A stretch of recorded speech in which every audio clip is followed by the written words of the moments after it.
దేశవ్యాప్తంగా బౌద్ధుల హక్కుల సాధనలో భాగంగా నిజామాబాద్ నగరంలో బౌద్ధ భిక్షువులు శాంతి నిరసన కార్యక్రమాన్ని చేపట్టారు. బుద్ధ్ గయా ప్రపంచానికి బుద్ధులు జ్ఞానోదయం పొందిన పవిత్ర ధర్మభూమి, కానీ అదే భూమిలో బౌద్ధులు పరాయివారిలా ఉండాల్సి వస్తుందంటూ ఫైర్ అయ్యారు.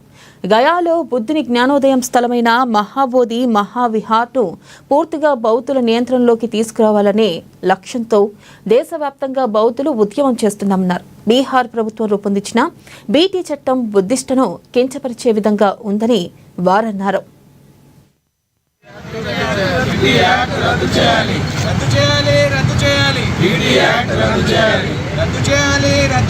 జై భీమ్ నమో బుద్ధాయ. ఈ రోజు ఇక్కడ మహాబోధి మహావిహార్ ఉద్యమంలో భాగంగా పూజ్య బంతే బుద్ధఘోష్ గారి ఆధ్వర్యంలో ఈ 10 రోజుల ధర్నా నిర్వహించడం జరుగుతుంది.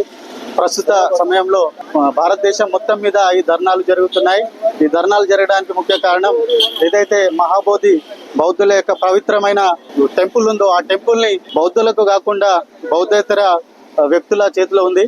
అయితే దానిని అది ఎలా ఉందంటే అసెంబ్లీ 1949లో బీహార్ అసెంబ్లీలో ఒక బిల్ పాస్ చేయించుకొని ఒక 9 మందితో కమిటీ ఏర్పాటు చేయడం జరిగింది.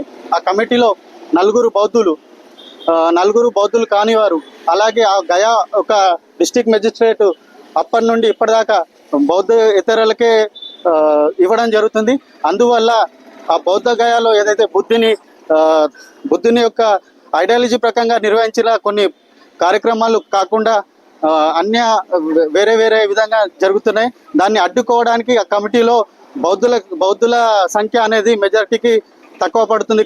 కాబట్టి అది చాలా బౌద్ధుల యొక్క మనోభావాలని దెబ్బతీస్తుంది.